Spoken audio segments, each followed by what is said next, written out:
그러니까 여러분들 살다 보면 정말 착한데 이용만 당하고 사기당하고 그냥 고통스럽게 사는 사람이 있어. 그 사람한테 그래 너 그래도 착하게 살아, 착하게 살아, 착하게 살아, 나 이렇게 착하게 살아 괴롭기만 한데, 근데 또 한편 정말로 나쁜 짓만 골라 사는 사람들이 있어요. 그런데 보면은 아주 떵떵거리고 잘 살아. 저 사람은 나쁜 짓 하는데 저렇게 떵떵거리고 잘 사는데 난 착한데 이렇게 괴롭게 살아. 너 그래도 계속 착한 일 하라고 얘기할 수 있어? 이제 칸트가 가만히 있어봐. 그러게 그러면 안 되지. 그럼 안 되겠다 야. 착한 일을 하면서 끝까지 착하게 산 사람은 마지막 날 하느님이 거기에 대한 보상을 다 해준다. 악한 일을 한 사람은 마지막에 악한 대가를 다 치르게 한다. 우리 4대 교리에 있는데 상, 선, 벌, 악. 착한 일을 한 사람은 상을 받고 악한 일에서 벌 받는 거. 마지막 날이요 착한 일을 한 사람은 거기에 합당한 보상을 하나님이 다 해주셔요. 근데 악한 일만 하고 나쁜 짓만 골라서 하고 요즘 텔레비 보면요 정말로 내가 보기에는 아니 돈이 여러분 한 20억만 있으면 되지 않아요? 20억? 아유 시부님 20억이라도 2억이라도 있었으면 좋겠어. 2억이라도. 근데 뭐 무슨 전임 대통령이 뭐 그 추징금을 뭐 2천억인가 뭐 했는데 그 중에 많이 냈더라고요. 231억을 아직 안 냈대요. 231억을. 나는 그 앞에 200자만 빼고 31억만 좀 내갖고 좀 참. 저는 그 요즘 전 대통령, 전임 대통령들 그 추징금 안 내는 거 보면은요, 참 가슴이 아파요. 아무리 출세하고 대통령이 되면 뭐예요? 끝이 얼마나 비참해요. 여러분들 그렇게 사는 게 나아요? 정말로 양심의 하느님 뜻에 따라 그냥 행복하게 사는 게 나아요. 요즘은요, 출세하는 거, 여러분들 옛날에 못 먹고 못 살 땐 출세하는 게 좋았어요. 출세했어야 돼. 억울하고 분해갖고. 근데 요즘 집에 차 없는 사람들 없어요. 옛날에 여러분들 아침에 자고 일어나면 밤에 목마르면 먹으려고 물 떠놓은 거 꽝꽝 얼어있어요? 안 얼어있어요? 나도 어렸을 때 아침에 그냥 물 먹으려고 보면 이게 꽝꽝 얼어있어요. 옛날에는 웬만한 집들은 다 그랬어요. 근데 요즘 어때요? 다 먹고 살면 이제 출세 안 해도 돼요. 나는 출세하는 거 하나도 안 부러워요. 우리나라 대통령들은 다른 나라 대통령에 비해서 끝이 좋은 대통령이 하나도 없어요. 지금까지. 정말 그렇지 않아요? 뭐 그냥 그 사랑하는 그냥 중앙정보부장한테 그냥 마지막에 총 맞아 죽고, 두 대통령은 감옥에 가고, 또 두 대통령 아들들 다 감옥에 갔어. 아들들. 그렇잖아요. 또 한 대통령 그냥 바위에서 뛰어내려서 돌아가시고, 그냥 또 그냥 요 최근에 대통령은 그냥 아들이 안 되니까 형이라도 다녀오라고 그냥 형 보내고 그냥. 참 뭐가 좋아요? 출세하는 게. 그냥 양심껏 사는 게 제일 좋아요. 양심껏 사는 게. 그러니까 여러분들 출세하는 거 하나도 부러워하지 말아요. 어쨌든 착하게 산 사람은 상을 받고 악하게 산 사람은 벌을 받아야 된다는 거예요. 그러기 위해서 누가 있어줘야 된다? 하느님이 있어줘야 된다. 하느님이. 여러분들 어느 날 거미가 나뭇가지에서 쫙 줄을 타고 내려와갖고 집을 졌어요. 쫙 집을 졌어. 이 육각형 정방향으로 싹 집을 졌어. 이 큰 나뭇가지 밑이니까 공간도 넓고, 이 거미줄을 쳐놓으니까 뭐 나방도 와서 붙고 파리도 와서 붙고, 그냥 돌아다닐 때마다 너무 기분이 좋은 거야 거미가. 그래서 그거 다 거미줄로 말아서 침에 발라갖고 그냥 때 따라 철 따라 찾아 먹으니까 이 거미가 너무 행복했어요. 근데 오늘같이 이렇게 안개가 자욱한 날 거미줄 손을 보려고 쫙 다녀봤어. 근데 끊어진 것도 있고 이러는데 하늘로 이렇게 줄이 하나 나 있는 게 눈에 거슬리는 거예요. 이게 뭐지? 이건 다른 거미줄하고 연결도 안 돼 있어갖고 여긴 파리도 안 붙겠네, 나방도 안 붙겠네. 이런 쓸데없는 줄은 끊어버려야지. 자기가 나뭇가지에서 타고 내려온 그날을 까먹은 거, 이 거미줄이. 거미가. 그래갖고 그냥 그 거미줄을 딱 끊어버린 거야. 끊으니까 어떻게 돼요? 땅바닥에 떨어져갖고 그냥 지나가는 짐승 발에 밟혀서 자기도 죽고 그 화려한 넓은 거미줄도 다 요절이 나는 거죠. 여기 계신 저나 여러분들 누구 타고 내려왔어? 하느님 타고 내려온 거예요. 그래갖고 처음에 성당 다닐 때는 모든 게 다 하느님이 은총인 것 같아. 그래갖고 하느님한테 감사도 드리고 매일 미사 참여도 하고 주일 미사도 가고 막 돈도 또 너무 잘 벌려. 성당 나가다 보니까 하느님 축복 받아갖고. 근데 벌려도 너무 많이 벌리면 문제가 돼요. 왜? 주일날도 아까우네. 내가 이거 주일날 가게 문 안 닫고 나가면 돈 더 벌 수 있을 텐데. 아, 돈에 살살 눈이 멀으면 어떻게 돼요? 헌금 내는 것도 아까운 거야. 주일 헌금 내는 것도 아까운 거야. 요즘 신천지에서 이제 천주교 교우들 그만 포섭하라고 명령 떨어졌다고 그러더라고요. 여러분들 그거 알아요? 몰라요? 신천지에서 천주교 신자들 많이 포섭해 갔는데 아이 헌금을 1,000원밖에 안 낸대잖아요. 그래갖고 신천지에서 명령을 내렸대. 이제 천주교 신자 포섭하지 말아라. 그래서 이제 뭐 신천지 때문에 스트레스 받을 거 하나도 없어요. 예. 여러분들 여행 많이 다녀보셨죠? 예. 외국에 여행 다닐 때 참 기분 좋아요. 선글라스도 끼고 카메라도 가슴에 딱 메고 돈주머니도 허리에 꼭 앞으로 차고 예. 모자도 쓰고. 제가 3년 전에 파티마로 성지순례를 가게 됐어요. 한 60분, 전국에 60분하고 성지순례를 가게 됐어요. 전국에서 오니까 시간들이 다 각자잖아요. 2시간 전부터 모이라고 그랬는데 착한 사람들이 참 제 시간에 다 왔어요. 그래갖고 이제 다 이제 여권 수속을 하고 다 들어갔어요. 한 분이 안 오는 거야, 한 분이. 목포에 있는 분이 아무리 기다려도 다 들어갔는데 그래서 나하고 이제 우리 가이드하고 초조하게 전화를 해서 어디쯤이냐, 차가 막힌다, 빨리 와라. 그분이 딱 도착을 했어요. 그런데 비행기 수속 거의 이제 한 20분 전에 도착을 하셨어요. 근데 정말 멋있게 하고 왔어요. 뭐 선글라스 등에 까만 거 끼고 막 모자도 하고 막 카메라도 막 또 캐리어도 막 2개 막 여권 내놓으라고 여권. 그랬더니 이분이 막 뒤지더니 여권을 안 갖고 왔다는 거, 여권을. 여러분들, 아무리 준비해도 여권이 없으면 가요, 못 가요? 못 가요. 발을 아무리 물론, 조금 더 일찍 도착을 하면은 여권을 빨리 만들 수가 있어요. 근데 그분은 너무 늦게 도착한 바람에 결국은, 그분은 다시 발길을 돌려서 목포로 갈 수밖에 없었어요. 남들은 기분 좋게 파티마를 향해서 성지를 떠났는데 그분만은 여권을 준비하지 못해갖고 비행기를 탈 수 없었어요. 여러분들 이 세상 정말로 열심히 살았어. 막 돈도 열심히 벌고 애들 출세도 막 시켰어. 그래갖고 그냥 다 살다가 이제 죽었어. 죽었는데 베드로 성인이 여권 내놔라, 여권. 너 하늘나라 여권 내놔라. 근데 너무 바삐 살다 보니까 성당 갈 시간이 없었던 거야. 먹고 사는데 바빠갖고 하느님을 잊고 산 거야. 나 여권이 없는데요? 그러면 뭐라 그래요? 여권이 없으면 비행기를 탈 수가 없다. 그럼 그때서 아무리 땅을 치고 통곡을 해도 우린 갈 수가 없어요. 마태복음 25장에 이런 얘기 나오죠? 어리석은 처녀 5, 슬기로운 처녀 5. 아니 이렇게 신랑을 기다리고 있는데 슬기로운 처녀는 등잔에다가 기름을 준비했어요. 근데 이 어리석은 처녀는 등잔에다 기름을 준비했어요, 안 준비했어요?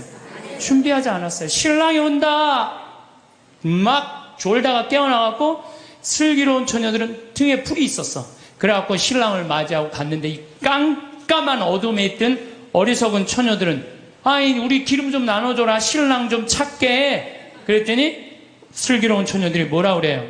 우리가 나눠주면은 우리도 모자라고 니네들도 모자란다. 니네들 빨리 가서 가게에 사갖고 와라. 그래갖고 그냥 가게로 쫓아가고 왔는데 신랑은 이미 어떻게 됐어요? 들어갔어요. 끝나는 거예요. 여러분들 신랑이 아무리 좋으면 뭐예요? 준비가 안 돼 있는데. 예수님이 아무리 좋으면 뭐예요? 내가 예수님을 맞이할 준비가 돼 있어 없어요?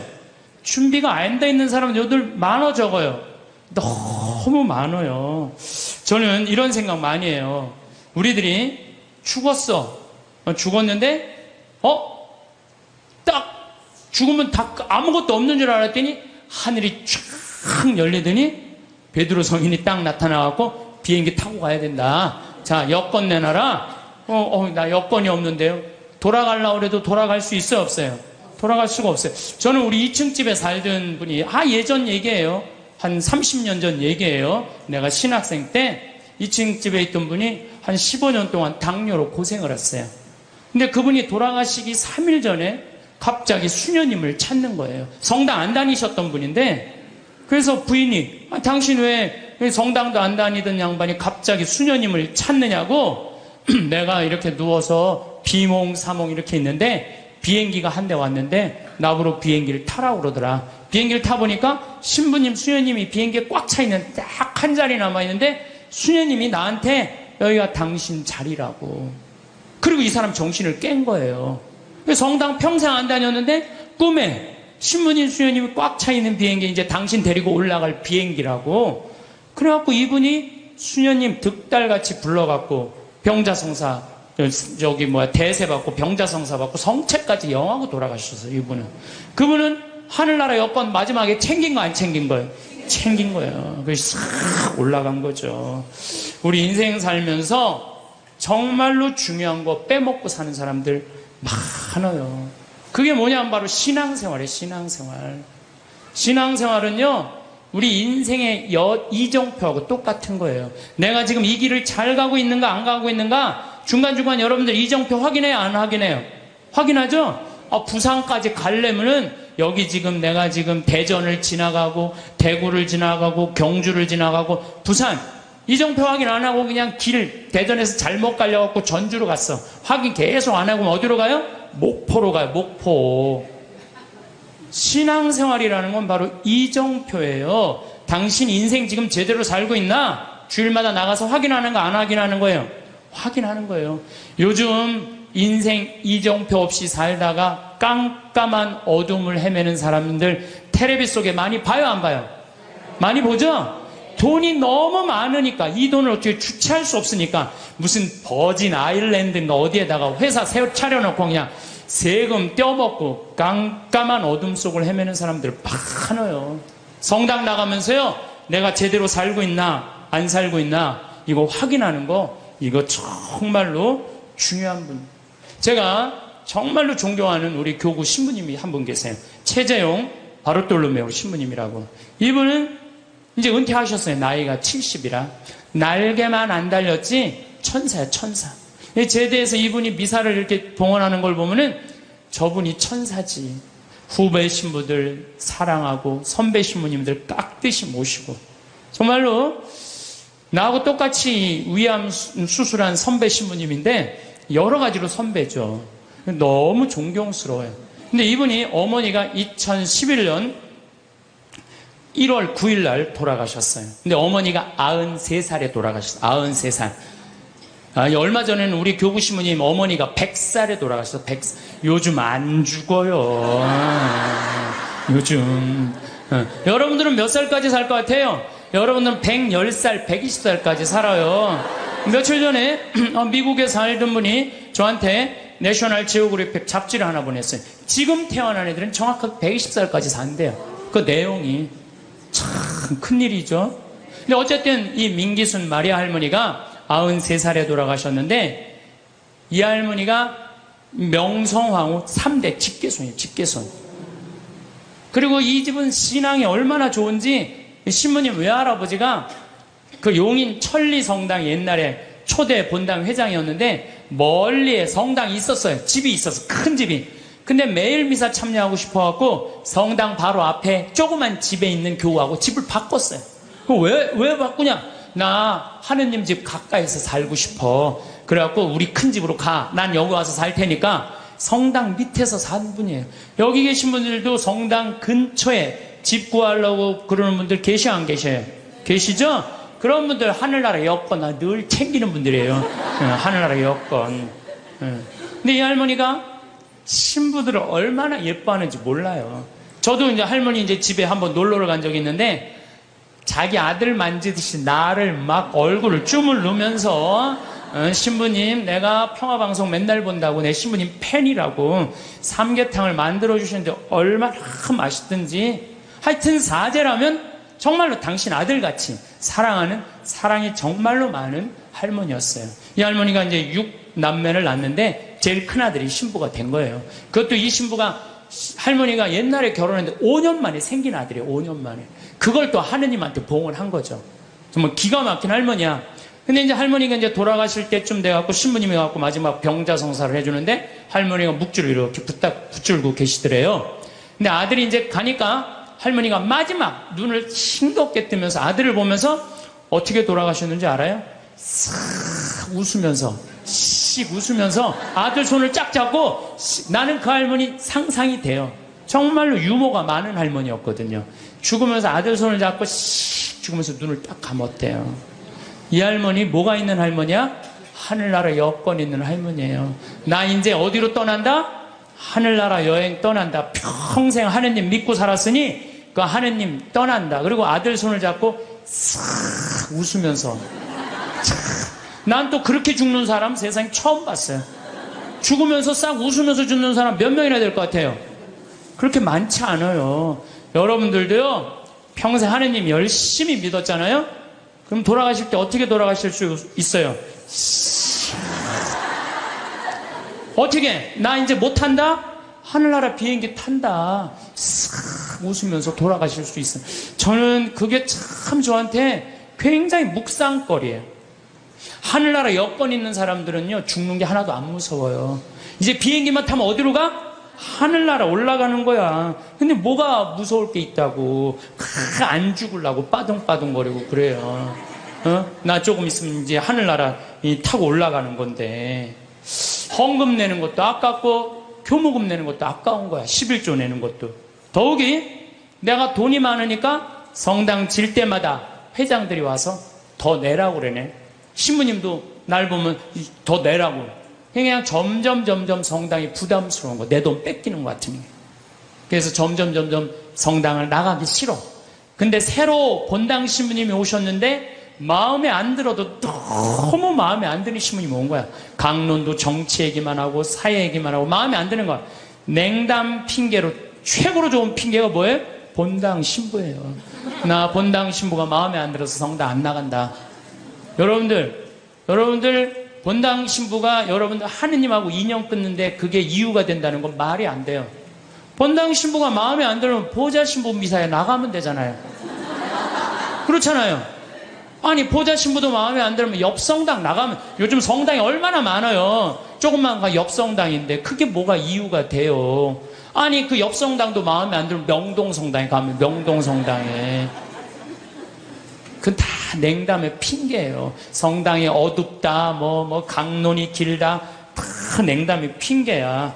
그래갖고 딱 줄을 끊어버렸어. 그러면은 어떻게 돼요? 내가 그동안 쌓아놓았던 모든 게 한순간에 끊어지는 거예요. 근데 현대인들은 그거를 몰라요. 그러면 신부님, 하느님 열심히 믿는 건 뭐예요? 하느님 열심히 믿는 건 하느님 꽉 붙잡고 살면 돼요. 여러분들 우리 그네 타는 거 아시죠? 단오전란 그네 탈 때 어때요? 뒤에서 밀어주면 그네 타는 사람 어떻게 해요? 저 위에서부터 내려온 줄 어떻게 잡죠? 꽉 잡고 있어요. 그래갖고 뒤에서 밀어주면 그 줄만 잡으면 웬만하면 안 떨어져요. 근데 그냥 그네 탈 때 자기 좋다고 그냥 뒤에서 밀어주는데 줄 안 잡고 있으면 어떻게 돼요? 하늘로 날아가는 거예요. 날라가고 떨어져갖고 그냥 얼굴 코뼈 깨지고 그냥 눈알 그냥 막 그냥 쓸리고 막 이러는 거예요. 하느님 믿는 거는 어떻게 믿어야 되느냐? 꽉 잡아야 돼요. 하느님 꽉 잡는 방법은 뭐예요? 레저 활동 열심히 하고 성령 기도해 나가고 성당에 전례 봉사라면 전례 봉사하고 반모임 열심히 나가고 매일 미사 나가고 이게 하느님 꽉 붙잡고 사는 거예요. 근데 요즘 현대인들은 내가 보기에는요, 하느님 꽉 붙잡고 사는 사람 별로 없어요. 다 그냥 줄 흔하게 잡고 떨어지려면 떨어져라. 난 하늘로 날아가고 싶다. 그런 사람들 너무 많습니다. 요한복음 15장에 보면은 예수님이 나는 참 포도나무요 너희는 가지로다 이 얘기를 해요. 내 안에 머물러라. 나도 너희 안에 머무르겠다. 가지가 포도나무에 붙어 있지 않으면 스스로 열매를 맺을 수 없는 것처럼 너희도 내 안에 머무르지 않으면 열매를 맺지 못한다. 너희는 나 없이 아무것도 하지 못한다. 우린 누구 옆에 꽉 붙잡고 살아야 돼? 예수님 꽉 붙잡고 살아야 돼요. 그냥 예수님이 주일날 나가는 거 귀찮다고 본당 신부 강론이 마음에 안 든다고 줄 놔버리면은 우리는 그냥 끝나는 거예요. 제가 얼마 전에 세례받고 신학교 가고 그 다음에 거기서 신부된 수원교구 조원동 주교자 성당에 강의를 가게 됐어요. 근데 보통 출신 성당에 강의 잘 안 가요. 왜? 어렸을 때 나 코 올리고 맨날 나 사고 치고 다녔던 거 다 본 분들이 그냥 다 아직도 있는데 그 성당에 왜 가요? 동창 신부들도 그러더라고요. 야, 너 그 출신 성당에 가서 강론하는 거 아니야. 예수님도 예언자 고향에서 존경받지 못했다는데 네가 뭐라고 그냥 거기 출신 본당에 가서 강의하느냐? 그리고 내가 한마디 했어요. 나는 걱정 하나도 없다. 나는 예언자가 아니다. 예수님은 예언자시지만 나는 그냥 일갓 하나의 그냥 신부다, 신부. 이제 강의를 갔어요. 강의를 갔는데 정말로 30년 전에 본 사람이 그대로 다 있는 거예요. 하나도 안 죽고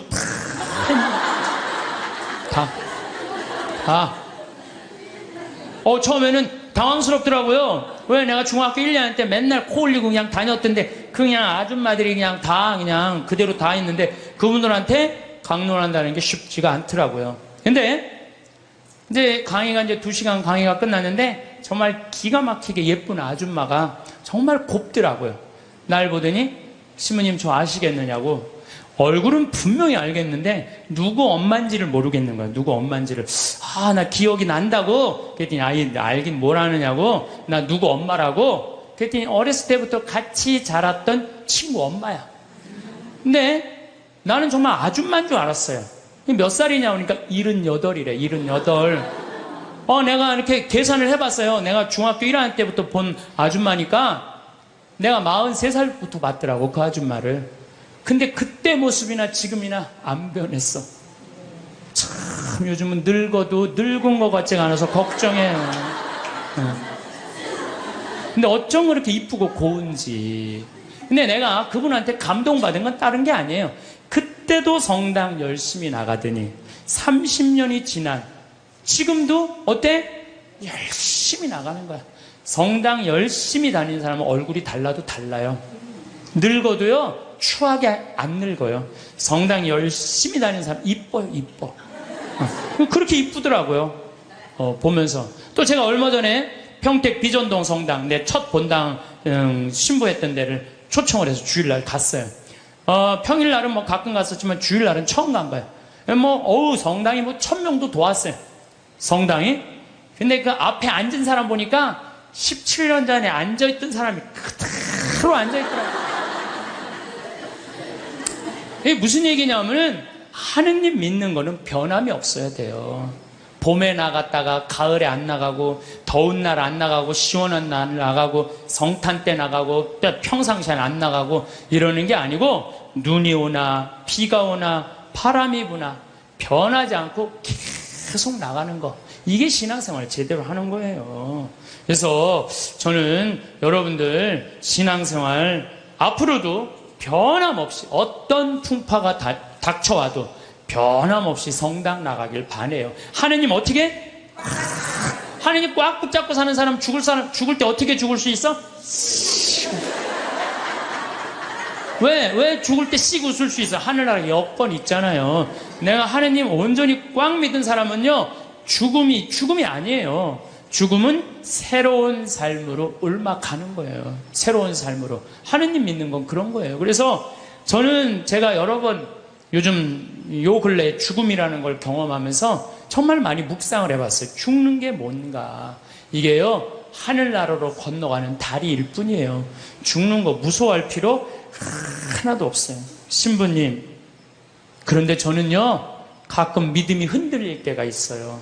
꽉 붙잡고 사는데 이게 정말로 하느님이 계신가 안 계신가 의심스러울 때가 있어요. 여기 계신 분들도 그럴 때 있어요 없어요? 그거는요 저도 그래요. 믿음하면서 계신가 안 계신가 이거 의심 안 하는 사람 한 사람도 없어요. 심지어 성인들도요 극도의 유혹을 받는다고 그래. 신앙생활 하면서 의심을 하는 건 당연한 거예요. 근데 혹시 여기 계신 여러분들 가운데 내가 태어난 날 의심하는 분들 계셔요, 안 계셔요? 네? 태어난 날 의심하는 분 있어요, 없어요? 만약에 태어난 날 의심하면 내가 있는 존재를 의심하는 거, 안 의심하는 거예요? 그런데 혹시 여기 태어난 거 보신 분 계세요? 내가 엄마 태를 열고 나올 때 피를 뒤집어 쓰고 딱 나오는 순간 엄마가 나를 안고 빵긋 웃었던 그 모습 기억나요, 안 나요? 기억 안 나죠? 그런데도 네 생일이 6월 7일이다 그러면 그날이 내 생일인 줄 다 알아요. 이 엄마가 내 엄마일까? 이거 의심하는 사람 없어요. 여러분 혹시 이 엄마가 내 엄마일까? 이렇게 의심한 적 있어요, 없어요? 요즘은 하도 텔레비에서 엄마가 많이 바뀌는 드라마가 많이 나와갖고 텔레비가 사람 망쳐놓는다니까. 그건 극히 드문 거고요. 다 여러분들 엄마가 배 아파서 다 난 거예요. 근데 여러분들 생일상 받은 날 맨날 엄마 나 난 거 맞아? 이놈 새끼야 내가 너 배 아파서 났어. 너 내가 너 난 믿어. 근데 내가 본 적이 없어서 난 믿음이 안 생기는데 생일 받아 먹을 때마다 엄마 나 난 거 맞아? 그럼 엄마한테 두들겨 맞아, 안 맞아요? 두들겨 맞아요. 그 평생 저 엄마가 내 엄마일까 의심하는 사람은요 엄마하고 깊은 사랑을 나눌 수가 없어요. 신앙도 똑같아요. 하느님이 나 빚어 만드는 거 나 본 적 없어. 그래도 내가 너를 빚어 만들었다 하느님이 그렇게 말했으면 믿어야 돼, 안 믿어야 돼? 믿어야 돼요. 근데 그냥 맨 하느님 미사 할 때마다 하느님 계신 거 맞아? 맞아? 맞아? 이러면 하느님한테 두들겨 맞아? 안 두들겨 맞아요? 하느님한테 두들겨 맞아요. 더욱이 우리 하느님은 당신의 아들을 역사 안으로 보내셨어요. 제가 참 이런 우리가 글이 생긴 게 10,000년 전이야. 10,000년 전. 10,000년 전이 글이 생겼는데 그러니까 이때부터는 역사가 기록이 된 거예요. 부처님이 예수님 탄생 624년경에 오셨어요. 예수님 탄생하시기 전에. 그 다음에 부처님이 한 570년경에 오셨어요. 570년경. 그 다음에 예수님을 기점이야. BC라는 게 Before Christ. 예수님 오시기 전 570년에 공자님이 오셨고 예수님 오시기 전 624년경에 부처님 오셨어요. 그 다음에 이제 AD 이거를 기원 후란 안노 도미노라고 해요. 이게 안노 도미노. 예수님의 해라는 거예요. 주님의 해라는 뜻이야. 그리고 마호메트는 몇 년에 왔냐면 571년에 왔어. 571년에. 예수님이 기점. 예수님 탄생 624년. 나는 여러분도 혹시 공자님 의심하는 분들 계세요? 역사 안에 오신 거? 의심 안 하죠? 공자님 왔다 가시고 너 거기에 다 있잖아요. 공자님 얘기요. 부처님 혹시 여러분들 왔다 가신 거 의심하는 분 계세요? 없어요. 시달타라고 왕으로 왔다 갔어요. 예수님도 역사 안에 왔다 가고 마호메트도 역사 안에 왔다 갔어요. 근데 가끔 정말로 무식한 종교 지도자를 만나는 정말 어처구니 없는 사람들은 부처님 없다 이거야. 공자님 없다 이거야. 마호메트 없다 이거야. 우리 예수님만 있다 이거. 예수님만. 이거 말도 안 되는 얘기예요. 선택의 문제. 예수님 부처님을 그러면은 예수님 오기 전에 있던 사람들은 구원 하나도 없어요? 여러분들 한번 생각해봐요. 예수님 탄생하기 전에 인도에 있는 사람들은 하나도 구원 못 받아요? 한번 생각을 해봐요. 가끔 정말 어처구니 없는 사람, 그런 사람 구원 못 받는데 그거는 하느님이 결정할 일이지 내가 결정할 일이 아니에요. 교회는요 그런 사람에게도 구원 있다고 얘기해요. 우리 교회는. 왜?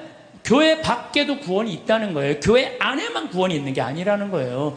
저 아프리카의 원주민들은 평생 예수님 얘기 하나도 들어본 적이 없는데 그러고 죽었어. 착하게 열심히. 그럼 그 사람 구원 있어요, 없어요?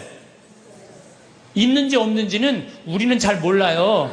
근데 누구한테 유보해줘야 돼? 하느님한테 유보해야 돼. 구원을 결정하는 건 내가 하는 게 아니에요. 누가 결정하는 거예요? 하느님이 결정하는 거예요. 제가 여러분들에게 드리고 싶은 말씀은 예수님 역사 안에 왔다 가셨다는 거예요. 역사 안에. 그 예수님을 보고 베드로가 탄생한 거예요. 그 예수님을 보고 베드로가 탄생하고 지금 266대 프란치스 교황, 전 교황이 265대 베네딕토 교황, 전 교황이 264대 요한 바오르 2세 교황, 1대 교황이 베드로, 2대 교황이 리노, 3대 교황이 아나클레투스, 4대 교황이 클레멘스, 5대 교황이, 이 이름이 어려워, 아바리스투스, 6대 교황 알렉산데. 그래서 1대부터 266대까지 이어온 거예요. 2000년 동안. 그렇지 않아요? 그러면은 베드로가 어느 날 갑자기 뚝 떨어져 갖고 베드로가 지금부터 이 교회가 있다, 예수님이란 이런 존재를 가짜로 만들어냈겠어요? 자기가 눈으로 보고 배운 그 예수님을 증언한 거겠어요? 눈으로 본 예수님을 증언한 거예요. 예수님이 3년 동안 우리랑 같이 사셨고 십자가에 못 박혀 돌아가셨고 부활하시고, 이거를 체험해 갖고 증언한 거야. 그러니까 지금 266대 교황까지 내려왔다는 거는 거미가 나뭇가지에서 줄을 타고 내려와서 집을 짓듯이 우리는 베드로부터 타고 내려와 갖고 이 교회라는 집을 짓는 거예요. 그러니까 여러분들, 성서에, 신약 성서에 있는 게 하나도 거짓이 없어요. 예수님이 베드로가 직접 보고 증언한 거예요. 베드로뿐만 아니라 12제자, 12제자만 보고 증언했어요. 그 외에 수많은 사람들이 보고 증언한 그 교회가 지금까지 이어져 내려온 건데, 그걸 의심하면 어떻게 했냐 이거예요. 나는 있느냐 없느냐 이것 따지는 사람들을 보면 다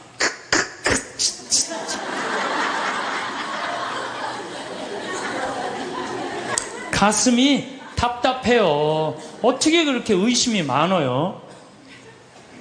하느님은 우리를 지어내신 주물 주시고 창조 주셔요. 그냥 꽉 붙잡고 살면 돼요. 내가 태어난 날 본 사람 없어. 네 생일이 6월 7일이다. 내 생일이 6월 7일이에요. 내 생일이. 그래서 6월 7일이다. 6월 7일인지 믿는 거예요. 정화상 성인은 감옥에서 쓴 책 상대상서에서 이런 글을 써요. 사람이 한 편의 걸작이나 한 편의 명화를 보면 존경하고 예찬하듯이 우주 만물에 한없이 많고 아름다움도 하나의 걸작이고 명화일진데, 드물게도 그것을 만든 이가 누구인지를 묻지 않으면 어떤 이유인지 모르겠습니다. 우리가 모나리자, 레오나르도 다빈치가 그렸다 그러면 레오나르도 다빈치가 그린 줄 아는 거예요. 경복궁 이거 진 사람 있다 그러면 경복궁 진 사람 있는 거예요. 이 우주 만물, 얼마나, 저 산은 얼마나 아름다워요. 아름답죠? 저 물 한 개 피는 거 봐요. 구름 얼마나 아름다워요. 저 아름다운 걸 보면서 이 우주 만물의 지은이가 누구인지를 묻지 않으면 얼마나 답답하냐 이거예요. 그래서 여러분들, 이 우주 만물을 만드는 창조주가 있다는 거예요. 그게 바로 하느님이라는 거예요. 심지어 칸트라는 철학자는 참 재미난 얘기를 했어요. 그 사람이 순수이성 비판, 실천이성 비판, 판단력 비판, 그런 철학 이렇게 두꺼운 걸 썼어요. 근데 그 내용 중에 하나가 절대 도덕 명령이라는 걸 해요. 사람은 무조건 착한 일을 해야 된다. 이걸 자기 철학 논리에 주장을 해요. 그런데 가만히 보니까 정말로 착하게 사는데 이용만 당하고 괴로운 사람 있어요, 없어요? 있죠? 세상 만물 질서정연하게 돌아가는 이유도 질서의 하느님께서 세상의 질서를 세워주셨기 때문에 우리가 살 수 있는 거예요.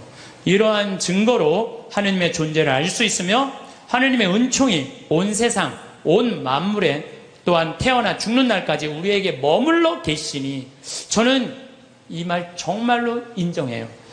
하느님의 은총이 온 세상, 온 만물에 머물러 있는 거예요. 여러분들, 지금 어젯밤에 비가 여기 강원도에 한 10mm 정도 왔어요. 비가 1mm 오면은요, 경제적인 효과가 280억이래요. 기상청에서 발표했더라고, 얼마 전에. 10mm가 오면 얼마가 오느냐면 2,800억이 하늘에서 쏟아지는 거예요. 그 여러분들, 비한테 반말하면 안 돼요.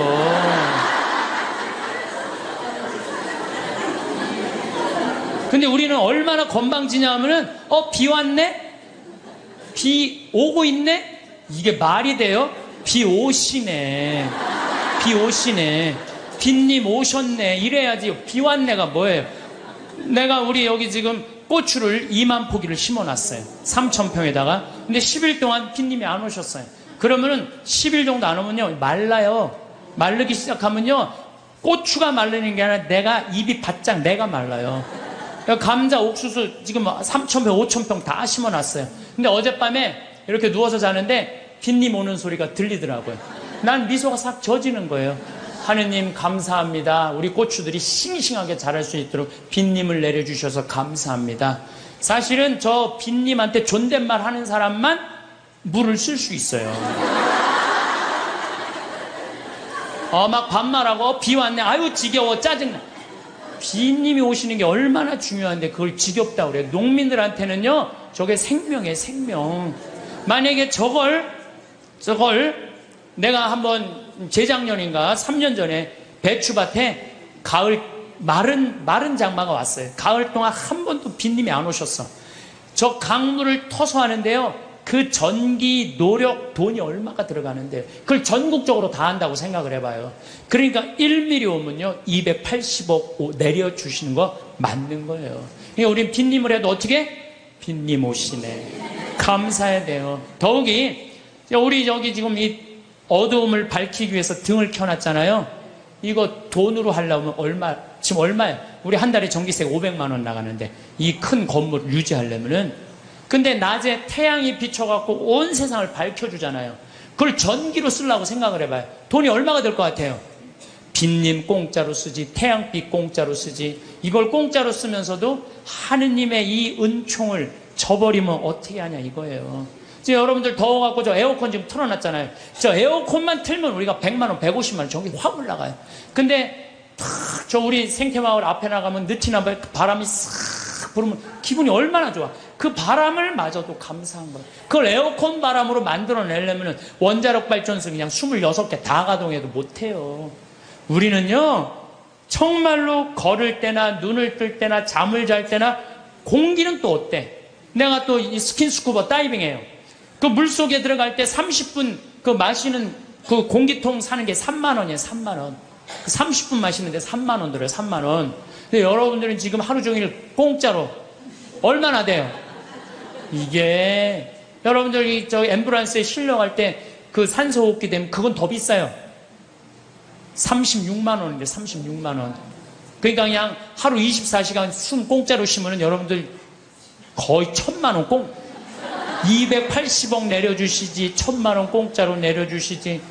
그런데 이게 감사하지 않고 살면은 이게 어찌 된 일이냐 그 얘기예요. 하느님 은총 없이 되는 일 하나도 없어요. 하느님의 그 은혜를 저버릴 수 없음은 아들이 어버이 덕에 먹고 그 집에 살며 그 살림을 쓰면서 함부로 제가 잘난 체하며 부모를 무시하며 섬김과 근본을 갚는 뜻을 모르면 효도입니까?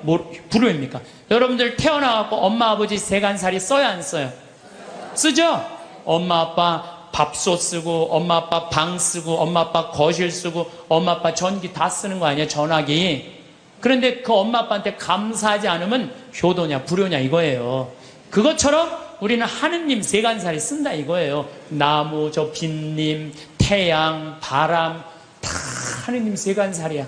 그걸 쓰면서 감사해야 된다 이거죠. 저는 여러분들도 다 하느님 은총 속에 살았지만 저는 특별히 하느님 사랑받고 산 신부예요. 제가 2010년 4월 6일 날 위암 수술했어요. 위를 3분의 1을 잘라냈어요. 위를 3분의 1을. 내가 그렇게 방송에 나가서 그렇게 위암 수술했다는데 말할 때마다 놀라는 거 보면 난 또 놀라요. 내가 전국적으로 이렇게 수술했다고 얘기해도. 근데 우리 위가 딱 손바닥만 하대. 손바닥. 근데 저는 정 가운데 위암이 생겼어요. 1.5cm가 생겼어요. 그러더니 의사가 요 밑에 생겼으면은 밑에만 자르면 되는데 위에 생겼으면 위에만 자르면 되는데 정 가운데 자르면 위로 5cm 아래로 5cm 잘라야지 더 이상 전이가 안 된다는 거예요. 그래서 3분의 2를 잘라야 된다고 잘랐어요. 근데 우리 위는 음식을 받아들이는 부분이에요. 아래는 음식을 빻는 부분이야. 빻는 부분. 나는 근데 빻는 부분을 자른 거야. 빻는 부분을. 그러니까 음식을 먹으면은 옛날에는 위가 알아서 빠졌어. 그래갖고 소장으로 보내줬어. 소장에서는 흡수만 하면 돼. 근데 이제 음식을 먹으면 어떻게 되느냐? 바로 이제 잘라갖고 이 12장하고 바로 소장으로 내려가는 거예요. 근데 내가 우리 몸이요, 여러분들 제가 항상 강의 때마다 얘기하죠. 이 몸 자체 여러분들 이거 다 돈이에요, 돈. 정말 기가 막힌 거예요. 우리 시각 장애우들 내가 얘기하잖아요. 시각 장애우들 눈 하나 이거 갈아 끼는데 얼마 들어? 1억 들어, 1억. 2개 갈아 끼면 2억이야, 2억. 지금 난 눈 뜨고 쳐다보고 있는 분들 2억 깔고 지금 쳐다보고 있는 2억 깔고. 아니, 내가 해보니까 이게 다 돈이라는 생각이 들어요. 이게 이제 위를 잘랐어요. 위를 잘라니까 밥을 먹잖아요. 그럼 의사 선생님이 밥 먹으면 무조건 45도 누워 있으래. 왜냐면 이제 먹으면은 옛날에는 누가 빻어? 위가 이제 빻단 말이야. 근데 지금은 누가 빻냐면 소장이 빻는 거예요. 들어가면은 음식이 들어가면요, 신기해. 여기서 물컹 지나가. 음식이요, 진짜로 이렇게 지나가요. 이렇게 지나가고 이쪽 등 쪽으로 해서 꾸르륵 하면서 또 이쪽으로 물컹 지나가요. 참 기가 막히더라고요. 이렇게 보면은 이렇게 음식이 지나가는 소리가 들려요. 우리 몸이요, 이게 다 기적이야, 기적. 그러니까 여러분들 심장 하나 갈아 낀데 5천, 간 갈아 낀데 7천, 신장 갈아 낀데 3천 드는 거예요. 그럼 이거 2억, 이거 1억 5천, 3억 5천. 내가 요즘 이가 안 좋아갖고 이거 갈아, 이거 틀니 비슷한 거 끼고 있거든요. 의사한테 물어봤어요. 이거 임플란트로 다 갈으려면 얼마냐? 이가 28개래요. 신부님 싸게 해줘서 5천 해준대. 그러면은 이거 3억 5천, 이거 5천, 4억이야, 4억. 팔 하나 갈아 낀데 400, 양팔 800, 양다리 1600. 5억에 5억. 근데 여러분들 생각을 해봐요. 얼마 전에 우리 집에 부천에서 한 아이가, 정말로 잘생긴 아이가 왔어요. 근데 이 아이가 몸이 근육이 지방으로 바뀌는 병이에요. 그래서 얘는 목에 근육이 없어갖고 목을 가눌 수가 없어. 근데 평화방송에서 맨날 날 보는 게 소원인 거야. 형도 그런데 형은 이제 더 이상 움직일 수가 없대. 동생이 왔어요. 동생이 왔는데 아버지가 계속 뒤에서 목을 받쳐주고 있더라고요. 여러분들 지금요, 이게 병이 들어갔고요, 꼼짝도 못하는 사람도 얼마나 많은데요. 근데 그냥 내 남편 멀쩡하고 우리 애들 둘 멀쩡해. 이 멀쩡한 4명 둘러앉아 밥 먹으면요, 20억이 둘러앉아 밥 먹는 5억짜리. 감사해야 돼, 안 감사해야 돼? 만약에 남편이 저녁에 퇴근해 갖고 들어와, 그럼 뭐라 그래야 돼? 5억 들어오네. 5억 어서 들어와.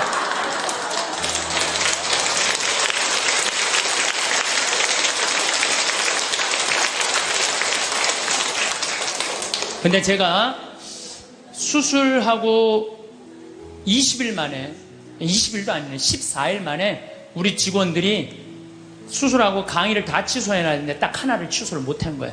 그래서 난 수술하자마자 2주일 만에 강의를 하루 종일, 그것도 2,000명 앞에서 강의를 했어요. 근데 이렇게 강의를 하고 밥 먹고 누워 있어야 되는데 밥 먹자마자 강의를 하면요, 위가 그렇게 아픈 거예요. 꼬맨 데가 계속. 근데 2년 내내 아픈 거, 2년 내내. 근데 작년 여기 온 우리 PD 선생님하고 같이 작년에 이스라엘에서 초청을 했어요. 이스라엘에서 초청을 해갖고 예수님 걸어가신 길을 가자는 거예요. 예수님이 딱 27년 3월 26일 날 나자렛에서 떠나갖고 갈릴레아로 갔대요. 27년 3월 26일 날. 근데 내가 작년 3월 26일 날 거길 간 거예요. 그 떠난 날, 역사적으로 떠난 날 거기 나자렛에서 예수님이 두루마기를 펴서 뭐라 그래요? 오늘 이제 기름이 부어갖고 묶인 이들에게는 해방의, 눈먼이들에게는 빛을, 가난한 이들에게는 해방을, 이렇게 얘기를 하잖아요. 이게 오늘 나한테 이루어졌다. 그러니까 저놈이 목수의 아들 아냐? 그러니까 예수님 뭐라 그래? 의사의 내 병이나 고쳐라. 니네들 그러겠지만은 사렙다 부인 나만 다 났을 때 다 이방인들 고쳐줬다. 그러니까 그냥 동네 사람들이 열받아갖고 예수님 멱살 끌고 추락산이라고 그러고 시험산이라는데 끌고 내려갖고 밀어 떨어뜨리려고 그래. 근데 그 시험산이 몇 메타냐면 370m 정도 돼요. 높이가. 남산이요 270m예요. 근데 시험산에 거기 예수님 밀어 떨어뜨리는데 거기서도 출발한 거예요. 가보니까요 밑에 돌이 그냥 엄청나게 많더라고요. 예수님 거기서 밀어 떨어뜨렸으면 예수님 뼈도 못 추렸어요. 진짜로. 내가 작년에 이거 좀 계속 얘기하겠지만은 내가 거기 와서요 예수님 만나고 왔어요. 그냥 성서를 막연하게만 생각을 했는데 그 예수님을 보니 그 자리에 현장에 가보니까요, 살아있는 예수님을 만나는 거야. 그래갖고 그냥 거기서 또 이제 같이 떠난 거지. 예수님하고 제자들이 이제 길을 헤치고 갈릴레아로 가셨다. 루카복음 4장에 그렇게 나와요. 나자렛에서 시험산에서 밀어 떨어뜨려야자 그들을 가로질러 갈릴레아로 가셨다. 갈릴레아까지, 나자렛에서 갈릴레아까지가 60km야. 60km 동안 예수님 생각하고 걸은 거죠. 근데 위암 수술한 놈이 배는 아파 죽겠는데 맨날 걸으니까 배가 아파요, 안 아파요? 잘 때마다 아픈 거예요, 배가. 요 얘기는 내가 다음 시간에 내가 하도록 하겠습니다. 감사합니다.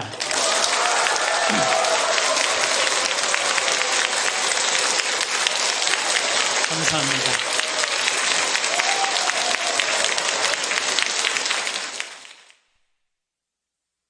성공한 사람들을 보면 크게 두 부류로 나뉘는 걸 알 수 있습니다.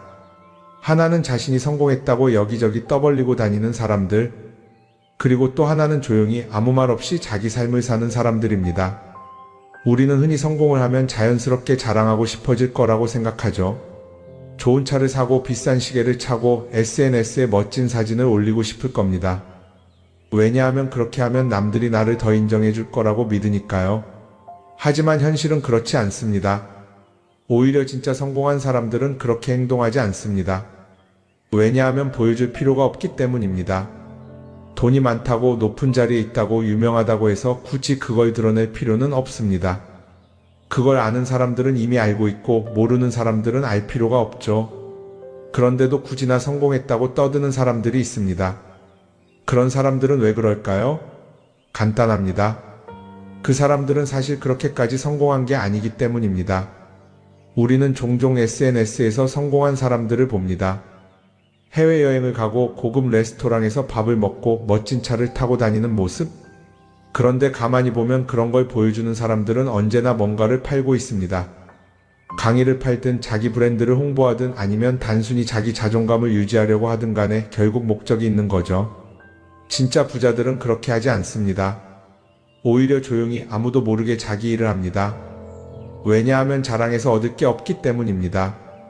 오히려 괜히 잘난 척했다가 사람들에게 이용당하거나 시기와 질투를 받거나 쓸데없는 오해를 사는 게 더 피곤합니다. 이건 단순한 돈 이야기가 아닙니다. 사회적인 성공을 이룬 사람들도 마찬가지입니다. 진짜 실력 있는 사람들은 자기 실력을 굳이 떠벌리지 않습니다. 왜냐하면 그럴 필요가 없으니까요. 자기 분야에서 최고라면 사람들이 먼저 알아서 찾아옵니다. 반대로 실력이 부족한 사람일수록 자기를 포장하려고 애씁니다. 우리가 흔히 듣는 말이 있죠. 빈수레가 요란하다. 이 말이 괜히 있는 게 아닙니다. 정말 내실이 있는 사람들은 굳이 시끄럽게 굴지 않습니다. 반대로 겉만 번지르르한 사람들은 자기가 얼마나 대단한지 떠들고 다닙니다. 이걸 좀 더 현실적인 예로 들어볼까요? 동창회에 나가면 꼭 이런 사람이 있습니다. 옛날에는 별거 아니었는데 갑자기 잘 됐다고 나타나서 자기가 얼마나 성공했는지 자랑하는 사람. 처음에는 다들 와 대단하다 하고 들어주지만 시간이 지나면 어떨까요? 대부분 속으로 이렇게 생각할 겁니다. 저 사람 뭐 저렇게까지 티를 내? 결국 그런 사람은 점점 멀어지게 됩니다. 반면에 정말 성공한 사람들은 조용합니다. 굳이 자기가 어떻게 살고 있는지 설명하지 않죠. 그런 사람들은 오히려 주변에서 먼저 알아보고 자연스럽게 존경을 받습니다. 그게 진짜 성공입니다. 그럼 우리는 어떻게 해야 할까요? 내가 뭔가를 이루었을 때 굳이 남들에게 알릴 필요가 있을까요? 물론 가까운 사람들에게 좋은 소식을 전하는 건 좋습니다. 하지만 굳이 모든 사람들에게 나 이렇게 잘 살고 있어요 하고 알릴 필요는 없습니다. 그런 행동은 결국 나에게 득이 되지 않습니다. 성공이라는 건 원래 조용한 겁니다. 내가 잘 되고 있으면 주변 사람들이 자연스럽게 알게 됩니다. 굳이 내가 말하지 않아도 내 행동과 태도에서 묻어나오게 되어 있습니다. 그러니 굳이 보여주려고 애쓰지 마세요. 오히려 그게 더 진짜 성공한 사람의 태도입니다. 사람은 사회적 동물이라고 하잖아요. 혼자 살아갈 수 없고 결국 사람과의 관계 속에서 기쁨도 얻고 때로는 상처도 받습니다. 그런데 한 가지 생각해 볼 게 있어요. 우리가 정말 인간관계가 필요해서 맺고 있는 걸까요? 아니면 그냥 그래야 한다고 배워서 어쩔 수 없이 유지하고 있는 걸까요? 어릴 땐 친구 많으면 좋다고 하죠. 사회생활에서도 인맥이 중요하다는 말을 많이 합니다. 그런데 정작 주변을 보면요, 인간관계가 넓은 사람일수록 스트레스를 더 많이 받아요. 전화벨이 울릴 때마다 이번엔 또 무슨 부탁일까 싶고, 단체 채팅방에서 메시지가 올 때마다 이걸 또 어떻게 대답해야 하나 고민하죠. 관계가 많아질수록 책임과 피로도 함께 늘어나는 겁니다. 어떤 사람들은 인간관계를 줄이면 외롭지 않겠냐고 해요. 그런데 가만히 생각해보면 진짜 외로움을 느끼는 순간이 언제인지 아세요? 오히려 불필요한 인간관계 속에 있을 때입니다. 같이 밥을 먹고 얘기를 나누는데도 뭔가 허전하고 대화가 컥 돌고 속마음을 나누지도 못할 때, 그럴 때 우리가 더 외롭다고 느끼죠. 그렇다고 당장 인간관계를 다 끊어버릴 순 없겠죠. 하지만 적어도 내가 정말 소중하게 여겨야 할 관계와 그냥 관성적으로 유지하는 관계는 구분할 필요가 있습니다. 예를 들어 매번 나한테 부탁만 하고 정작 내가 어려울 땐 연락 한 번 없는 사람, 내가 실수하면 뒷담화를 하면서 내 앞에서는 웃는 사람, 이런 관계를 굳이 계속 이어갈 이유가 있을까요? 가끔은 이런 경험도 있을 거예요. 우연히 어떤 사람과 친해졌는데 만난 지 얼마 되지도 않았는데 너무 많은 걸 털어놓는 사람들 있죠. 자기 속사정부터 가족 문제, 직장 고민까지 쏟아내는 사람들. 이런 경우 두 가지의 가능성이 큽니다. 하나는 그냥 감정적으로 의존할 사람이 필요해서일 수도 있고, 또 하나는 내가 믿을 만한 사람인지 떠보는 걸 수도 있어요. 어떤 경우든 이런 관계는 오래가기 어렵습니다. 사실 친밀함이라는 건 시간이 필요한 법이에요. 적당한 거리를 두고 천천히 서로를 알아가야 하는데, 초반부터 급격하게 가까워진 관계는 쉽게 무너지는 경우가 많습니다.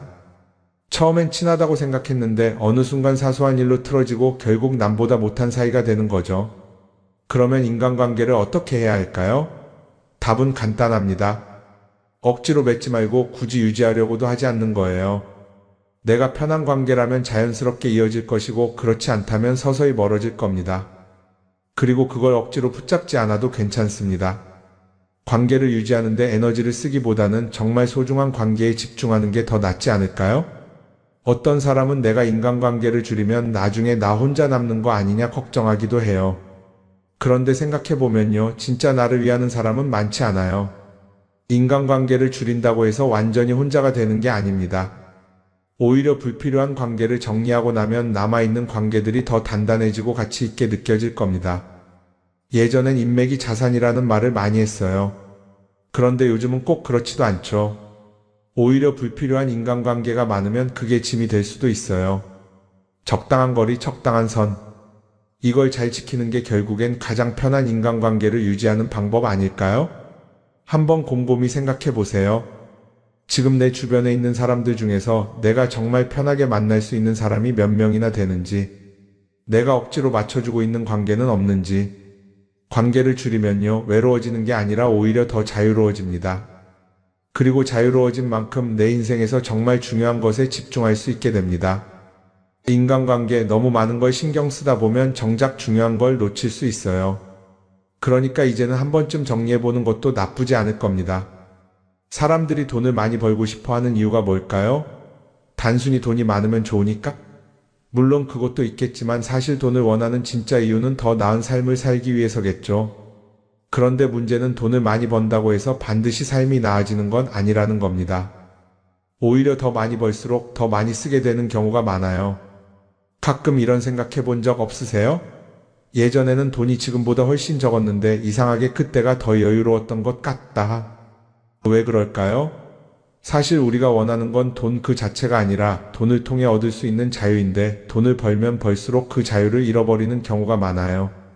더 좋은 차, 더 좋은 집, 더 좋은 옷을 사면서 점점 더 많은 돈이 필요해지고 결국엔 돈을 벌기 위해 또다시 일해야 하는 악순환에 빠지게 되는 거죠. 한번 생각해 봅시다. 우리가 정말 필요해서 뭔가를 사는 경우가 얼마나 될까요? 필요해서라기보다는 남들이 가지고 있으니까, 없어 보이기 싫으니까, 혹은 그냥 기분 전환을 위해서 소비하는 경우가 훨씬 많아요. 그리고 그런 소비를 할 때마다 스스로 이렇게 합리화를 하죠. 이 정도는 나를 위한 투자야. 그런데 가만히 보면 그 소비가 진짜 나를 위한 소비인지 아니면 그냥 사회가 만든 기준에 끌려가고 있는 건지 헷갈릴 때가 많습니다. 예를 들어 예전에는 스마트폰 하나면 충분했는데 이제는 스마트워치도 있어야 하고 무선 이어폰도 필요하고 태블릿도 있어야 할 것 같고 하나를 사면 또 다른 무언가가 필요해지는 시기예요. 사실 이건 우리가 그렇게 만들어진 겁니다. 광고도 그렇고 SNS도 그렇고 자꾸 우리에게 이렇게 말하죠. 이걸 사야 더 행복해질 수 있어요. 그런데 정작 그걸 사고 나면 어때요? 처음 며칠은 좋죠. 그런데 시간이 지나면 또 다른 걸 사고 싶어져요. 왜냐하면 물건이 우리를 오래 행복하게 만들어주지는 않거든요. 특히 요즘은 SNS가 이런 소비 심리를 더 부추기는 것 같아요. 예전에는 친구들끼리 만나서 나 새로 샀어 하고 자랑하는 게 전부였는데 이제는 SNS에 올리면서 전 세계 사람들에게 보여주잖아요. 그러다 보니까 남들도 다 뭔가를 사서 올리고 나도 따라해야 할 것 같은 기분이 드는 거예요. 그런데 중요한 건 그 사람들도 사실은 나와 똑같은 기분이라는 겁니다. 내가 남을 부러워하는 만큼 나도 누군가에게 부러움을 사려고 애쓰고 있는 거죠. 결국 끝없는 비교와 소비 속에서 진짜 중요한 걸 놓치게 되는 겁니다. 한번 이렇게 생각해보면 어떨까요? 만약 내가 지금부터 딱 1년 동안 불필요한 소비를 하지 않는다면 내 삶이 어떻게 변할까? 아마 처음에는 답답할 수도 있어요. 사고 싶었던 걸 참아야 하니까. 그런데 그걸 몇 번 참고 나면 어느 순간 깨닫게 될 겁니다. 내가 굳이 이걸 안 사도 괜찮네? 그렇게 불필요한 소비가 줄어들면 자연스럽게 돈이 쌓이겠죠. 그런데 돈이 쌓이는 것보다 더 중요한 게 있어요. 바로 마음의 여유가 생긴다는 겁니다. 돈을 쓰지 않는다고 해서 불행해지는 게 아니라 오히려 소비로부터 자유로워지면서 진짜 행복을 찾을 수 있어요. 물론 이걸 실천하는 게 쉽지는 않겠죠.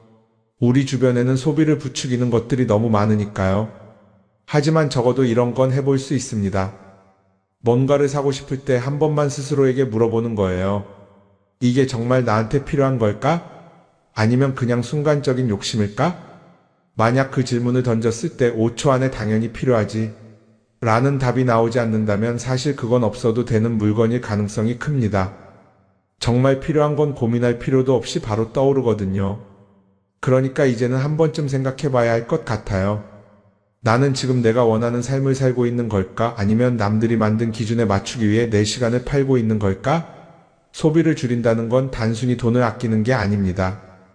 그건 결국 내 삶의 선택권을 되찾는 일이거든요. 돈을 많이 버는 것도 중요하지만 더 중요한 건 그 돈을 어떻게 쓰느냐입니다. 그리고 때로는 아무것도 사지 않는 게 최고의 선택일 수도 있어요. 우리는 요즘 SNS 없이 사는 게 거의 불가능한 시대에 살고 있죠. 아침에 눈 뜨자마자 휴대폰을 확인하고 출근길에도 SNS를 보고 잠들기 전까지도 계속 들여다봅니다. 그러면서 남들이 어떻게 사는지 보고 나도 모르게 비교하게 되고 때로는 초조해지기도 하죠. SNS에 올라오는 사진들 한번 보세요. 맛집에서 멋진 음식을 먹고 해외여행을 다니고 좋은 옷을 입고 성공한 삶을 사는 사람들. 그런데 가만히 보면 이 사람들이 정말 행복해서 저런 사진을 올리는 걸까요? 아니면 그냥 행복해 보이고 싶은 걸까요? 실제로 SNS에 가장 많이 올라오는 사진이 뭔지 아세요? 남들이 부러워할 만한 순간들입니다. 집에서 편하게 쉬고 있는 모습이나 출근길에 지친 얼굴, 어제 먹다 남은 배달 음식 사진 같은 건 잘 안 올리죠. 대신 멋진 레스토랑, 명품 가방, 고급 호텔 같은 것들이 올라옵니다. 왜 그럴까요? 결국 SNS는 보여주기 위한 공간이기 때문입니다. 여기서 중요한 게 있어요. 우리가 SNS에서 보는 건 그 사람의 삶 전체가 아니라 편집된 일부 장면이라는 겁니다. SNS는 마치 한 편의 다큐멘터리나 영화처럼 잘 꾸며진 장면들만 보여줍니다. 그런데도 우리는 그걸 보면서 아, 저 사람은 나보다 더 행복하구나 하고 착각하죠. 예를 들어 SNS에서 한 친구가 해외여행을 가서 아름다운 풍경을 찍어 올렸다고 해볼게요. 우리는 그걸 보면서 부럽다, 나도 저렇게 살고 싶다라고 생각하겠죠. 그런데 정작 그 친구는 사진을 찍고 나서도 일 때문에 스트레스를 받고 있을 수도 있고 여행 비용을 감당하느라 카드가 걱정을 하고 있을 수도 있습니다. 그 부분은 우리는 알 수가 없죠. 그런데 문제는 이렇게 남들과 비교하는 습관이 쌓이면 결국 내 삶이 초라하게 느껴진다는 겁니다. 원래는 그냥 조용히 살아도 괜찮았는데 SNS를 보고 나면 나만 뒤처지는 것 같고 뭔가를 더 해야 할 것 같고 괜히 불안해지죠. SNS는 기본적으로 사람들의 비교 심리를 자극합니다. 남들이 가진 걸 나도 갖고 싶게 만들고 남들이 하는 걸 나도 해야 할 것 같은 기분이 들게 만들죠. 그러다 보니 필요하지도 않은 걸 사게 되고 무리해서라도 화려한 곳에 가게 되고 남들에게 보여주기 위해 사는 삶을 살게 됩니다. 그럼 어떻게 해야 할까요?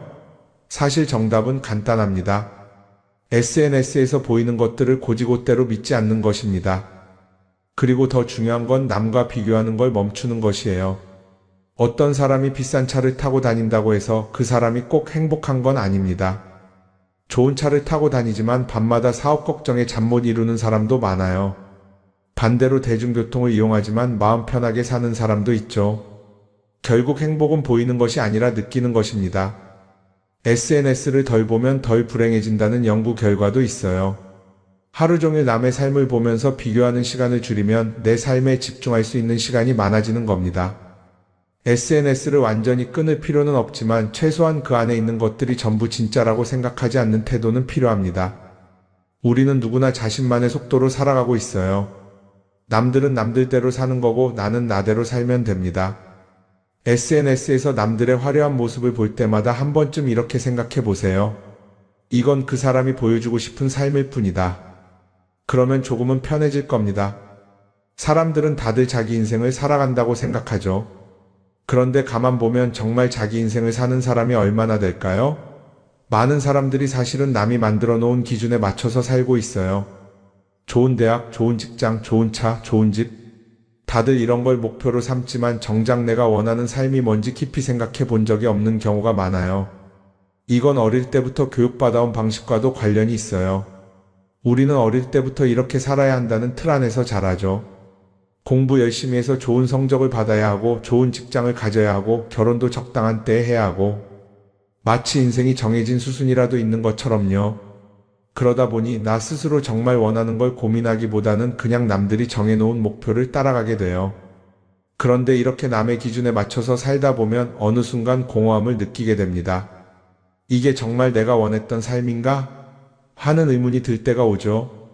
어릴 땐 성적이 목표였고 사회에 나와서는 연봉이 목표였고 결혼하고 나서는 아이 교육이 목표였는데 그 목표를 이루고 나면 허무한 거예요. 계속 뭔가를 이루긴 했는데 정작 나는 어디에 있는지 모르겠는 거죠. 진짜 중요한 건 내가 원하는 게 뭔지를 아는 것이에요. 그런데 이게 쉽지 않죠. 오랫동안 남의 기준대로 살아왔기 때문에 막상 내가 정말 원하는 게 뭐지? 하고 물어보면 선뜻 대답하기 어려운 경우가 많아요. 하지만 이 질문을 하지 않으면 우리는 평생 남이 정한 기준 속에서 살게 됩니다. 그럼 어떻게 해야 할까요? 첫 번째로 필요한 건 내가 왜 이런 생각을 하게 됐는지 스스로 점검하는 거예요. 예를 들어 내가 비싼 차를 사고 싶다고 생각한다면 그게 정말 내 필요 때문인지 아니면 남들에게 잘 보이기 위해서인지 한번 따져봐야 해요. 만약 남들이 나를 어떻게 볼까 하는 게 더 중요하다면 그건 내 기준이 아니라 사회가 만들어 놓은 기준일 가능성이 큽니다. 두 번째는 다른 사람의 의견에 휘둘리지 않는 연습을 하는 거예요. 우리는 살아가면서 끊임없이 남들의 평가를 받죠. 그 나이에 그런 걸 시작한다고? 지금 그게 가능하겠어? 이런 말들이 우리를 흔들어 놓습니다. 그런데 그런 말에 신경 쓰다 보면 결국 아무것도 하지 못하게 돼요. 중요한 건 남들이 뭐라고 하든 내가 결정하는 거예요. 물론 남의 조언을 들을 수도 있고 참고할 수도 있죠. 하지만 최종 결정은 항상 내 몫이어야 합니다. 내가 결정하고 내가 책임지는 거. 그렇게 해야 내 삶을 온전히 내 것으로 만들 수 있어요. 세 번째는 내가 한 선택에 책임지는 자세를 가지는 거예요. 많은 사람들이 무언가를 선택하고 나서도 후회하죠. 괜히 이걸 했나? 이 선택이 잘못된 건 아닐까? 그런데 한 가지 확실한 건 후회한다고 해서 과거가 바뀌지는 않는다는 거예요. 내가 한 선택이라면 그 선택이 틀렸다고 해도 받아들이고 그 안에서 최선을 다하는 게 더 중요해요. 이렇게 말하면 그럼 실수하면 어떡하죠? 라고 걱정하는 분들도 있을 거예요. 하지만 생각해보면 우리가 실수를 두려워하는 이유도 결국 남의 시선 때문이에요. 내가 실패하면 남들이 날 어떻게 볼까? 이런 걱정이 더 크죠. 그런데 남들은 생각보다 우리한테 관심이 없어요. 우리가 성공하든 실패하든 남들은 자기 삶을 사느라 바빠요. 그러니까 내 인생의 주인은 결국 나 자신이라는 걸 명확히 할 필요가 있어요. 내 선택을 하고 그 선택에 책임지면서 남이 아니라 나에게 맞는 길을 찾는 것. 그게 진짜로 내 삶을 살아가는 방법이 아닐까요? 어쩌면 우리는 너무 오랫동안 이렇게 살아야 한다는 틀 속에 갇혀 있었는지도 모릅니다. 하지만 이제는 한 번쯤 생각해 봐야 합니다. 나는 진짜 내 삶을 살고 있는가? 그리고 만약 아니라면 지금부터라도 조금씩 바꿔보면 어떨까요?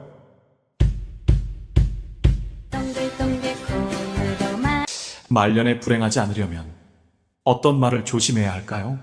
그래서 오늘은 나이가 들수록 조심해야 하는 말에 대해서 말씀드리려고 합니다. 이런 말 버릇만 조심하신다면 말년에도 운이 살아나고 편안한 노년을 보내실 수 있으실 겁니다. 말년운을 달아나게 만드는 말 첫 번째는 나의 약점은 절대로 말하지 마세요. 우리는 인생을 살면서 수많은 사람들과 만나고 또 헤어지곤 합니다. 그중 일부와의 관계가 깊어지면서 나 자신의 약점이나 과거의 잘못된 일을 호기롭게 털어놓곤 합니다. 힘들 때 누군가에게 이야기해서 공감이나 위로받고 싶은 마음이 들지요. 말하고 나면 왠지 조금은 속이 후련해진 기분이 들기도 합니다. 하지만 그때뿐이란 것과 왠지 모를 공허함이나 찝찝한 기분을 느낀 적이 있으실 겁니다.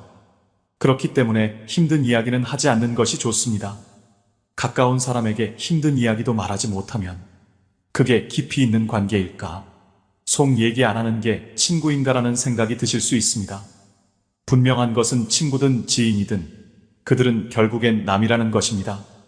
대부분의 사람들은 힘든 이야기나 내 약점을 공유하면 더 깊은 인간관계로 지속된다고 착각을 하며 사는데요.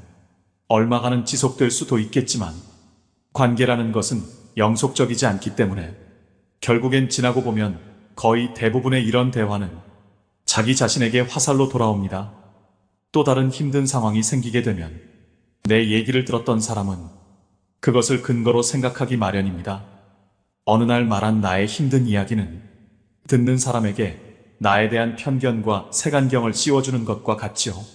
또 자칫 잘못하면 여러분이 오랫동안 쌓아온 이미지가 무너질 수도 있고 극복하지 못한 과거의 약점은 현재에 더 큰 부담이 될 수 있습니다. 아라비아의 격언을 보면 생활의 지혜가 담겨 있습니다. 적에게 알려서 안 될 일은 친구에게도 알리지 말라. 비밀을 지키면 비밀의 주인이 되지만 비밀을 고백하면 비밀의 노예가 된다. 그리고 평화의 열매는 침묵의 나무에서 열리는 법이다. 여러분, 인생을 살아보니 사람들의 마음이 모두 같지 않다는 것을 깨달았습니다. 나는 위로받고 싶어서 나의 아픔을 이야기하지만 그 이야기가 화살로 돌아와 다시 나의 가슴을 때리는 겁니다. 때로는 아픔, 약점 혹은 실수 등은 그냥 세월 속에 흘려보내는 것이 더 현명할 수 있습니다. 차라리 누군가에게 하소연하고 싶다면 익명이 보장되는 인터넷에서 위로를 받는 것이 낫습니다. 과거의 실수는 묻어두지 말고 그것에서 배워 앞으로의 삶을 더 의미 있고 풍요롭게 만드는 것이 중요합니다. 이것이 바로 우리가 인간관계 속에서 가져야 할 지혜 중 하나입니다. 말년운을 달아나게 만드는 말 두 번째는 내 과거를 남들에게 말하지 마세요. 말은 한 번 뱉으면 주워 담을 수 없습니다. 내가 한 번 내뱉은 말은 더 이상 비밀이 될 수 없습니다. 한 이불을 같이 쓰는 배우자에게도 과거의 비밀은 지켜야 합니다. 나중에 관계가 안 좋아지면 내 비밀이 치부가 되고 발목이 잡힙니다. 하물며 타인이야 말해 무엇하겠습니까? 아직도 과거의 상처가 힘들고 아픈가? 그때 했던 선택이 후회십니까?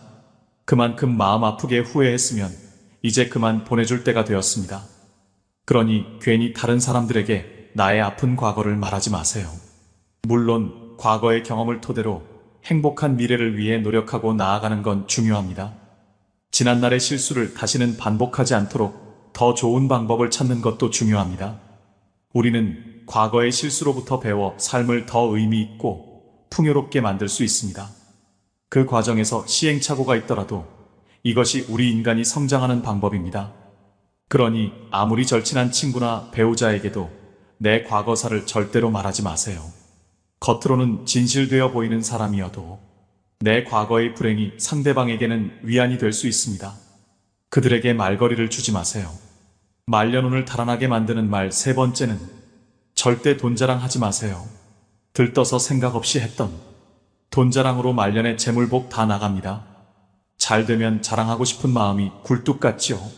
더욱이 요즘은 물질과 마음 둘 다 궁핍한 세상이다 보니 돈으로라도 자존감과 우월감을 남의 눈치 안 보고 누리고 싶은 마음도 당연합니다.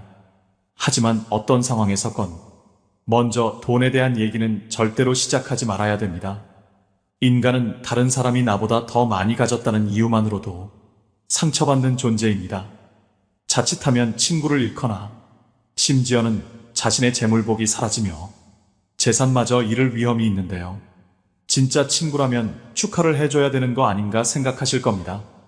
하지만 나와 비슷한 처지라고 생각했던 사람이 갑자기 자신과의 격차가 확 벌어지는 기분이 들면 상대적 박탈감을 느끼게 됩니다. 보통 사람들은 삼성 이재용 회장을 보고 시기 질투하진 않습니다. 원래부터 나와의 격차가 말도 안 되게 큰 사람이기 때문입니다. 아무리 나이가 들어도 돈에 대한 욕심은 끝이 없습니다. 유튜브만 보더라도 심하게 짠내가 나거나 힘든 상황을 겪는 사람의 콘텐츠일수록 인기가 많은 맥락과도 같은데요. 이처럼 사람들은 자신보다 더 어려운 사람을 보고 자기 위안과 승리감을 맛보기도 합니다. 돈은 내가 많다는 걸 남이 알아도 문제이고 내가 적다는 걸 남이 알아도 문제입니다.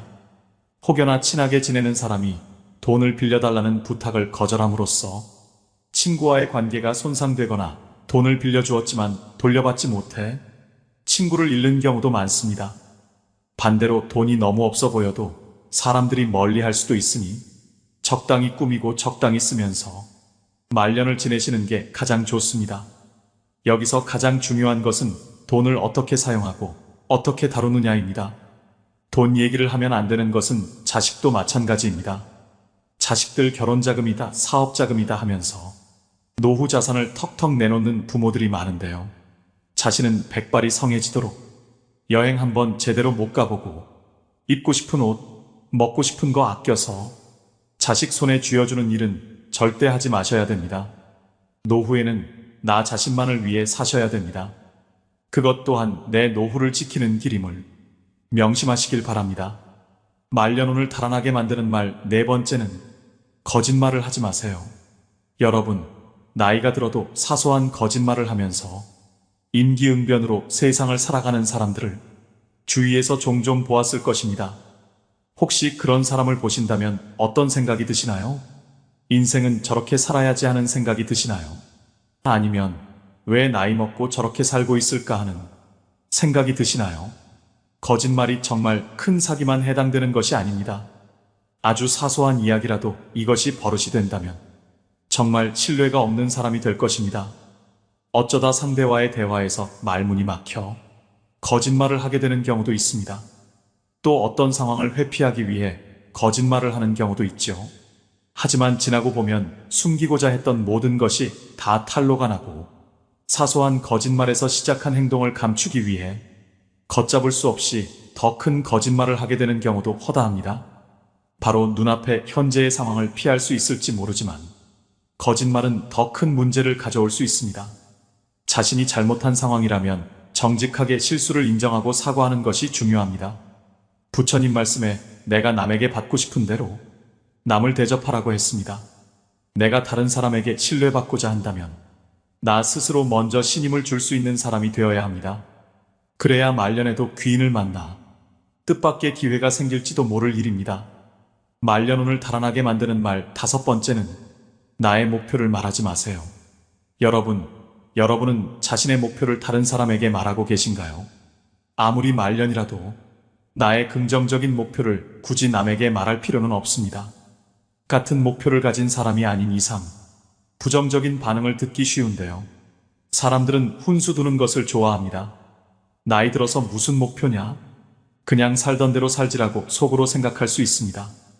이처럼 목표를 말하는 것은 훈수 두는 사람들에게 좋은 먹잇감이 되는 것입니다. 또한 여러분이 목표를 이루어도 대부분의 사람들은 질투심을 느낍니다. 사촌이 땅을 사면 배가 아프다는 말이 있듯이 부러워하면서도 시기와 질투를 하게 되는데요.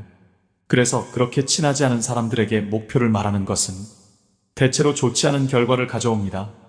나의 목표를 듣고 진정으로 응원하고 같이 나아갈 수 있는 사람들에게만 여러분의 목표를 나누는 것이 현명합니다. 여러분의 꿈과 목표는 소중하므로 그것을 함부로 다른 사람들에게 말하지 않고 자신의 길을 묵묵히 걸어가는 것이 중요합니다. 노년에 조용히 혼자 그동안 해보지 못한 나만의 버킷리스트를 하나씩 성취하면서 행복을 느끼는 것이 인생 말년의 낙인 것입니다. 성공하고 나서 말해도 늦지 않습니다.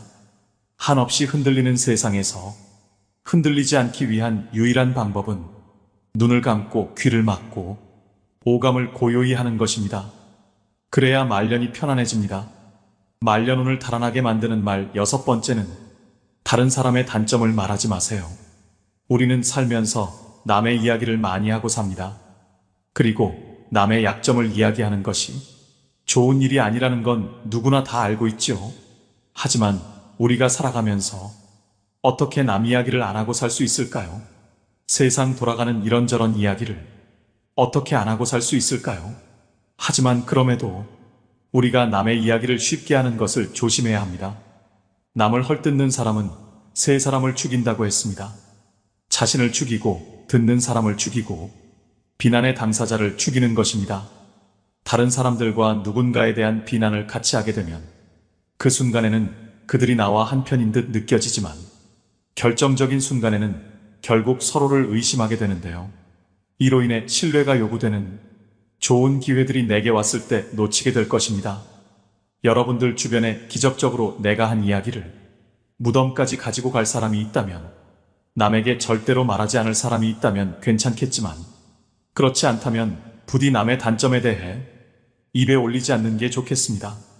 물론 남의 비밀과 사생활은 무엇보다 흥미로울 수 있는 이야기이지만 내가 그것을 이야기하는 재미에 너무 빠진다면 자칫 입이 가벼운 사람으로 오해를 받을 수가 있습니다. 그리하여 내가 어려울 때 곁에 있어줄 사람이 없어질 수 있으니 남의 이야기, 특히 남의 단점을 이야기할 때는 신중을 기하심이 어떨런지요. 말년운을 달아나게 만드는 말 7번째는 남들에게 절대로 생색내지 마세요. 은혜를 베풀었으면 보답을 바라지 말고 남에게 주었으면 뒤에 후회하지 마세요. 입만 열면 자랑하고 생색내는 사람이 있습니다. 자랑 같지 않은 것도 자랑하는가 하면 대화가 안 통하는 사람도 있습니다. 생색내는 사람과 같이 있을 때 피곤하고 스트레스를 받았던 경험이 다들 있었을 것입니다. 불교에서는 보시라는 단어가 있습니다. 보시는 은혜를 많이 베푸는 것을 뜻합니다. 내가 다른 사람들에게 베풀면 베풀수록 그 복은 몇 배로 나에게 크게 돌아옵니다. 내가 설령 그 복을 받지 못해도 내 자손에게라도 복이 가게 됩니다. 그런데 이런 복에도 조건이 하나 붙습니다. 남에게 베풀었다면 생색내지 말고 베푼 일을 잊어버려야 한다는 것입니다. 친구와 같이 밥과 술을 먹었는데 친구가 밥값을 놓고 와서 내가 밥값을 내야 할 때도 있을 것입니다.